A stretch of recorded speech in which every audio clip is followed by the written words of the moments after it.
Hi, my name's Ben Buddy Slack, and I'm the founder of the Swan Song Project. The Swan Song Project is a charity that helps people facing the end of their lives to write and record their own original songs. I've started doing a series of interviews with songwriters where I ask them to perform one of their own songs, share with us some tips they may have for songwriters who might be just getting started, and to also share a little bit about how music's helped them deal with bereavement in the past. This episode features Rory Holl, and I hope you enjoy it.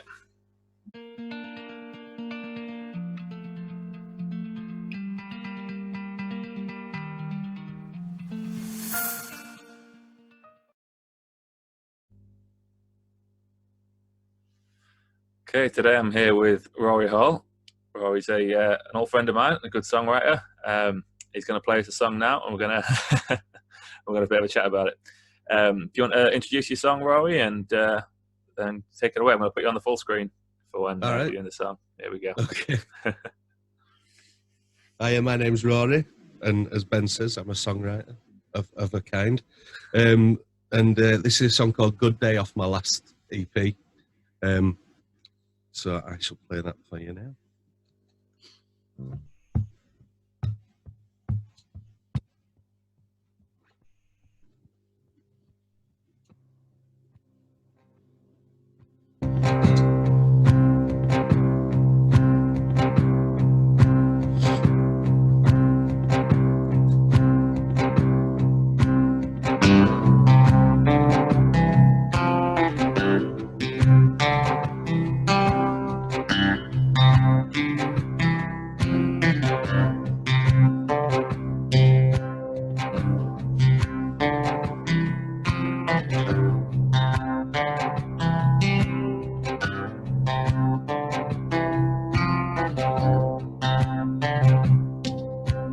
Wake up, stretch out, rub your eyes. Perfect time to synthesize your feelings.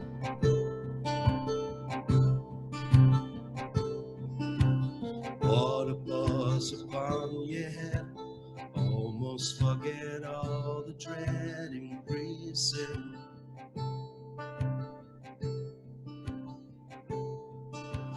Perfect time to pop the pill. You're feeling ill, you know the pill is penetrating.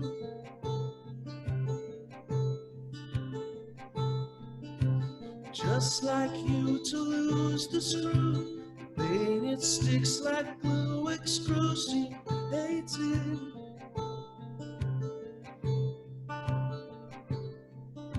As thoughts traverse around your mind, please do not forget to try. Have a good day. Hope you have a good day. And avenues have long expired. All you ever feel is time. Have a good day. Hope you have a good day.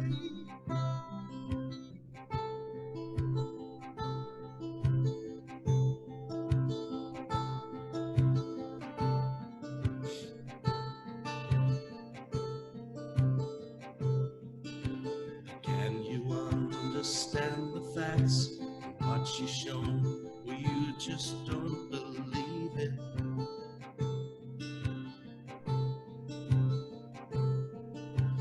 There is no soul, there is no cure. You spend your life just trying to relieve it.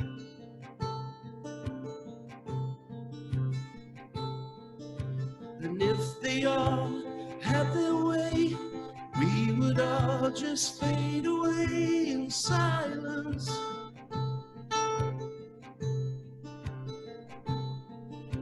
Cause all that life is based upon is right or wrong, and who can jump the highest. As thoughts traverse around your mind, please do not forget to try. Have a good day. Hope you have a good day. When avenues have long expired, all you ever feel is tired. Have a good day. Hope you have a good day.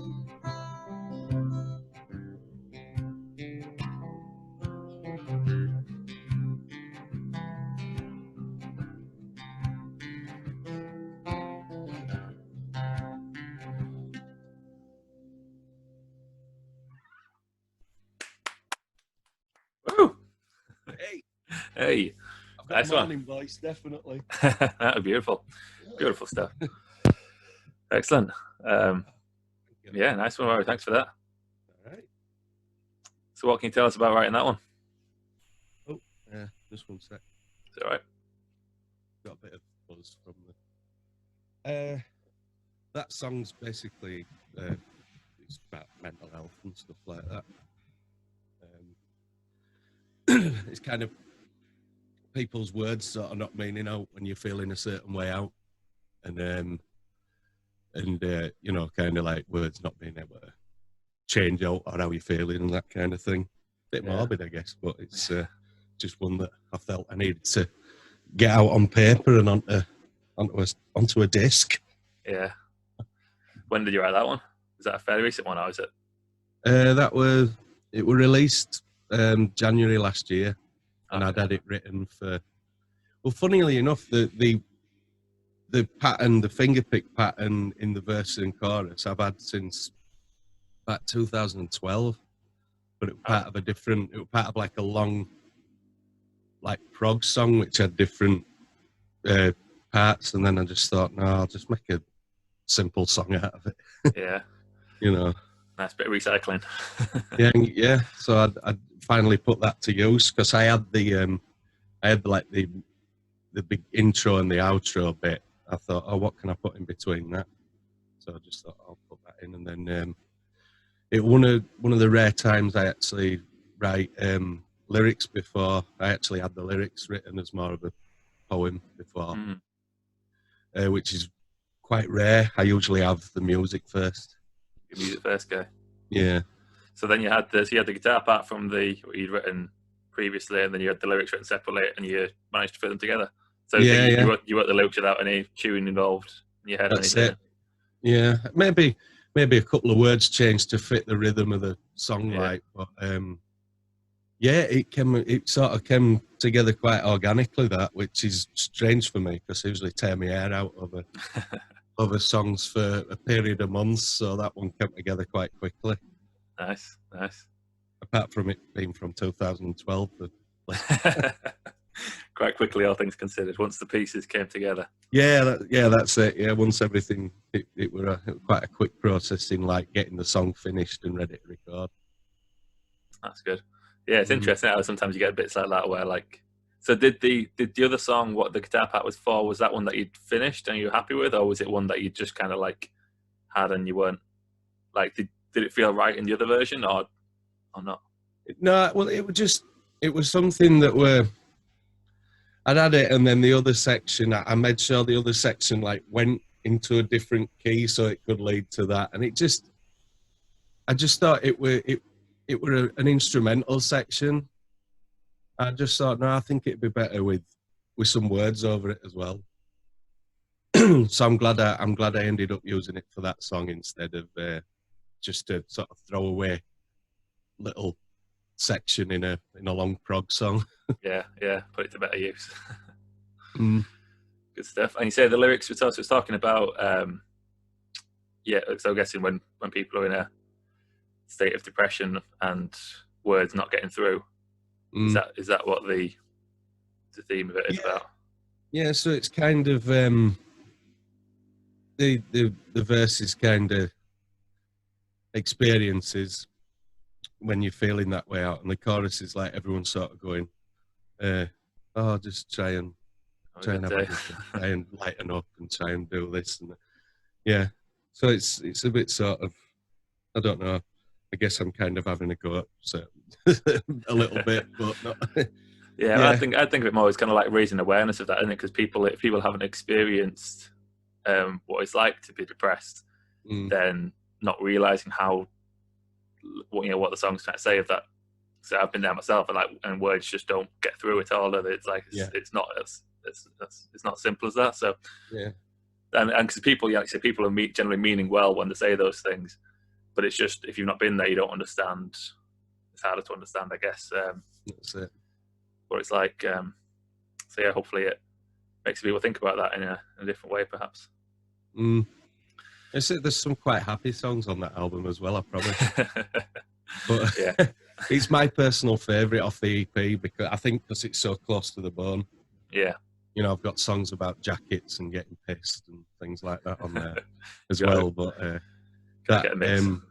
yeah, I just always miss the strings part because Kieran O'Malley played strings on the second half, and these string parts come in when the second verse hits, and it just.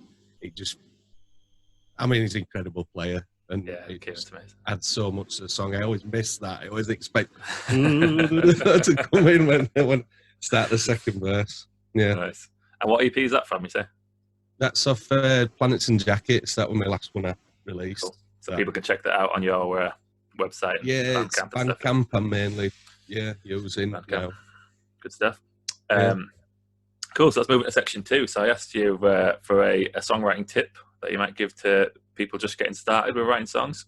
Mm-hmm. So what have you got for us, Rory? This was the one that I was dreading because I don't use any particular formula. I just kind of do what feels right at the time. And it's not. I usually find out what the song was actually about after I've written it, if you know what I mean. I find words that sound nice together, vowels and syllables, and it's more about the sounds of the words to me. But then I usually find that I've just been singing over the top of the music that I've already written, and words will generally come out, and I'll just keep doing it over and over. That's a lot of the time what I do.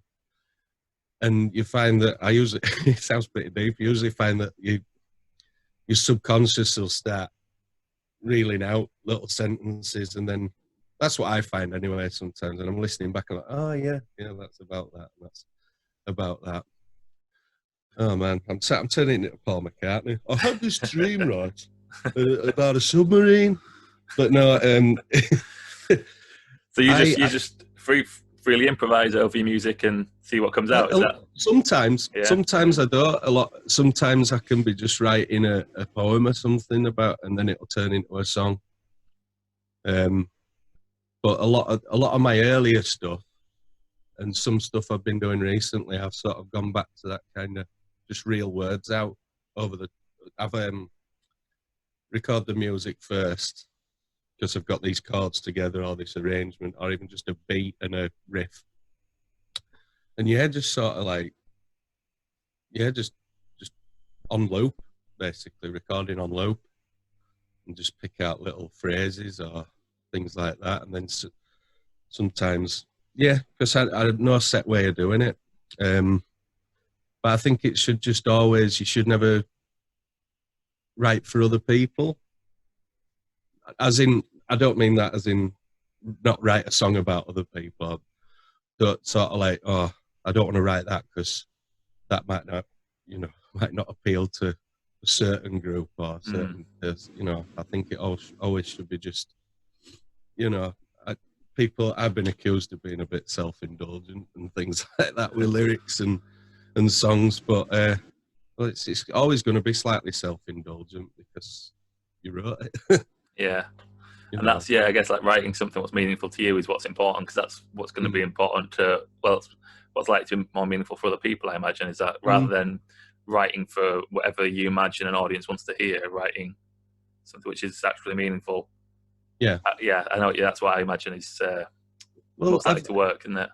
Yeah, well, there's been a lot of instances where I have written, I mean, I always go for that thing. I write about either personal experiences, or I write about other people, but change the circumstance in the place and all that, so it's not going to be too obvious. But you get a young person saying, I totally related with that tune, I know exactly what you meant by that, Yeah. That's always quite cool when someone gets it. Yeah. But you don't want any sort of like Charlie Manson's out sort of thinking your song about a black jacket is a code for assassinating someone, or also that's the risk you take as a songwriter. We're talking Beatles level there, aren't we? So we're not quite lad from Castleford, So to summarise that in a tip, we would say write personal experience and to not be strict with methods, I guess. If like you can, like you say, you write in lots of different ways. Yeah, I mean, I'm not formally trained in anything musical, so all I know is the way I do it, and I think it should be as as expressive of yourself and your own personality as you can, and sing stuff that means something to you or someone close to you, or just that kind of thing. There's got to be a bit of heart and a bit of soul in it. Yeah. Even if it sounds like nonsense to other people, if Yeah. it means something, to you or someone who's going to get that, Brilliant. Yeah, thanks, Rory. Sorry. That's a good one. So moving. Sorry. No, that's great. We're moving to section 3. So section 3 asks my guests to choose a song that means something to them relating to end of life and bereavement. So do you want to tell us what your song is, Rory? Then we'll invite, the link will be in the description. So Rory's going to tell you what song it is. Then if you're watching this at home, you can pause the video, follow the link, listen to the song, and come back. And then me and Rory are going to have a bit of a chat about it. So you want to tell us what song you chose, Rory? Yeah, I chose Lazarus from David Bowie's Black Star album. Great stuff. Yeah, so if you're watching this at home, you want to pause this, the link is in the description. You can go and listen to the song if you've not heard it before. Then we're going to carry on chatting about it when you come back. So tell us about that song, Rory. Why did you choose that one? Well, I mean, I've never heard a more poignant song about sort of end of life and people, because this is basically the artist basically telling his fans that he's on his way out, and that he's dying. And it's funny because it was strange because it was released around a time where I'd lost a couple of friends and stuff like that. They were like Nigel and people like that had passed, or were close to. I think Nigel. I just forget year it was. I think it was a little bit later on that year that he passed. So it always reminds me of him.